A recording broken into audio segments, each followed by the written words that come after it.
Hey everyone, I thought I would just make a quick video, well maybe not so quick, but a video going over some important items for the upcoming essay because due to the Labor Day weekend, we're missing a class session, and I just wanted to make sure everyone was clear on what is expected for this essay and to just go over some things that I would like to spend more time on, but that we just don't have the time to do.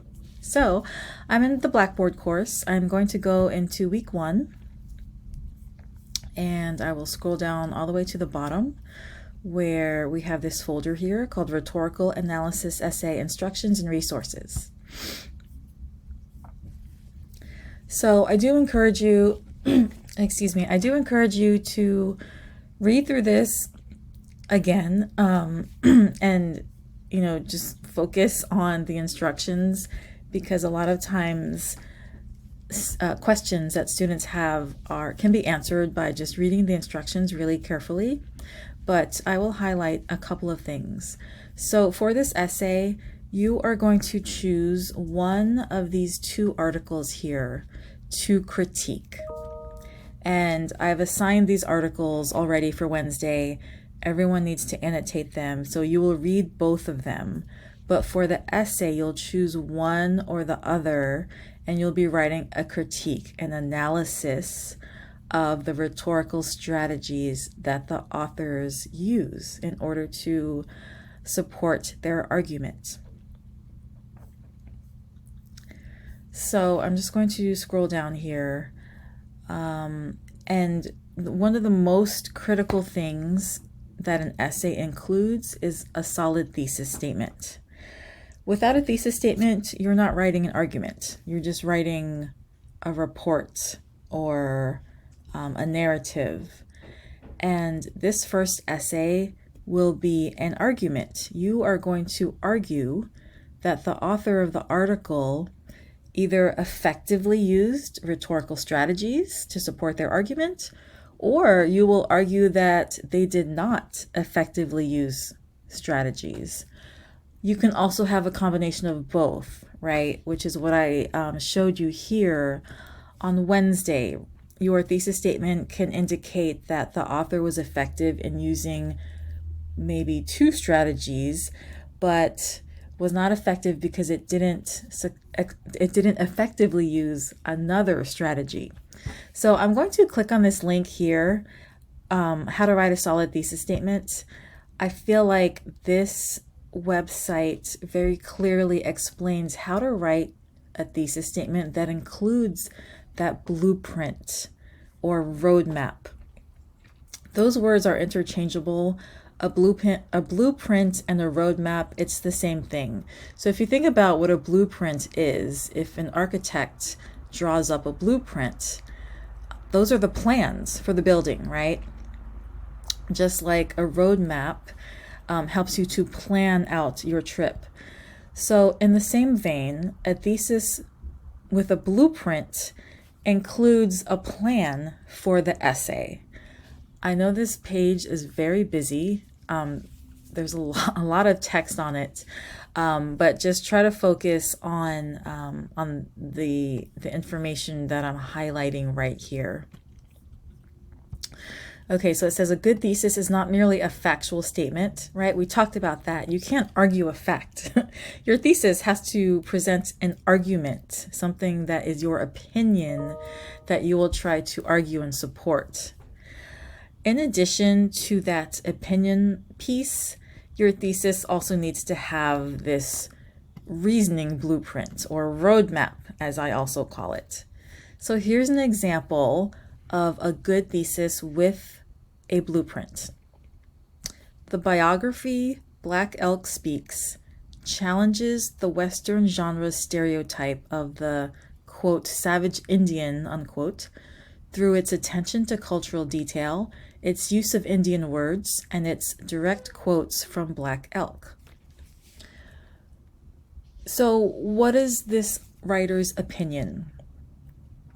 Right? If this was, let's say this was one of your peers and you were doing a peer review, and I asked you to denote what this writer's main idea or argument is, what would that be? Well, the writer's argument is that this book, called Black Elk Speaks, challenges the Western genre stereotype of Native Americans, right? That's the writer's opinion, is that this book challenges stereotypes. So in this essay, I would expect for the writer to then prove that to me, right? The writer is then going to use specific subtopics to convince me as the reader that this book really does challenge those stereotypes. Well, how's the essay going to do that? We can tell from this part, which is the roadmap, that the essay will focus on 3 specific items. The essay will have a paragraph or a section about how the book pays attention to cultural detail. There will also be a paragraph or section on the book's use of Indian words. And there will also be a paragraph or section on how the book uses direct quotes from Black Elk. And that those 3 things together will help to convince the reader that this book challenges the Western genre's stereotype of Native Americans. So your thesis also needs to follow this structure and look like this. So if we go back to these samples that I showed you on Wednesday, this might make more sense now. So Jared Jones's article, Media Violence is Good for Kids, is effective in its use of pathos. However, it lacked logos and did not include a clear organizational structure, right? Those are 3 things you could talk about in your essay, in your argument. Here's the other one. Dana Thomas's article is, let's say, effective in convincing her audience that purchasing counterfeit merchandise results in negative long-term effects through its use of pathos, storytelling, and logos. All right, so I hope that makes sense. Sorry, my allergies are like ruining my voice. Okay, so also in this folder, I included an outline template to help you to start brainstorming. So here in this outline, you'll see I have a section for details that you want to put in the introduction.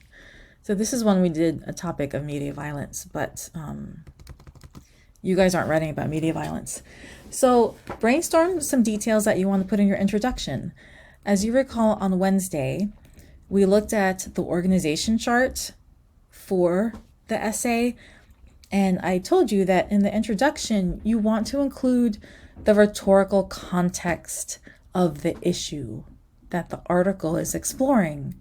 So remember, I said that the rhetorical context is basically just background information, and we'll answer the questions of what is the issue? Why is it important? What makes it controversial, right? Why are we talking about it? So those are things you want to put in your intro, and then you want to end the intro with your thesis statement. And then here are some sections for your body paragraphs, right? Each body paragraph needs to have a topic sentence and supporting details. Same for the rest of the body paragraphs. Now, remember when we talked about on the, let's see, I believe it was Wednesday, when we talked about the elements of a formal argument, one of the things that a formal argument should have is a refutation section, right? We talked about how it's important that authors offer their readers an acknowledgement that there are other points of view. Here is what maybe one alternate point of view is, but then here is how I refute that, and this is why my argument is still more valid than those other perspectives. So this is something you will need to include in your essay. Did the authors or author of the article provide a refutation? If they did, explain it, explain how that affects the overall argument. If they did not, you'll include that, and you'll also explain how that affects the overall argument. So I will close that out. This is a self-review worksheet that I think will be really, really helpful to all of you. This is something you'll use after you've written your draft. So it's basically a checklist of all the things that you need to have in your essay. So once you've drafted your essay, open up this document, read these questions, and if you're missing any of these things, then you know you need to put them in, right? So it's kind of a fail-safe way for you to make sure that your essay includes all the necessary elements. So for example, did I offer a clear thesis statement at the end of the intro paragraph? And does the thesis include a roadmap? If you can't find that in your draft, then you know you need to put it in. Did I include an informative introduction that explains the rhetorical context of the issue by explaining who the author is, explaining the topic, explaining who the intended audience is, explaining the writer's purpose? So again, this is a document that will help you to make sure that your essay contains everything that it needs to have in order to present a strong rhetorical analysis. So we'll talk more about MLA and how to format on Wednesday, but if you want to get a head start, you can open this PowerPoint that I've provided that goes over some of the basic rules for MLA formatting. This is extremely important because if you don't cite your sources correctly, then your essay will have instances of plagiarism. And plagiarism is a very serious academic offense because it's basically stealing someone else's ideas without giving them credit, right? So it'd be like walking into a store, taking a candy bar and not paying for it. It's the same thing. So this is something that the librarians can help you with. Our embedded coach can help you with this, Professor Levy.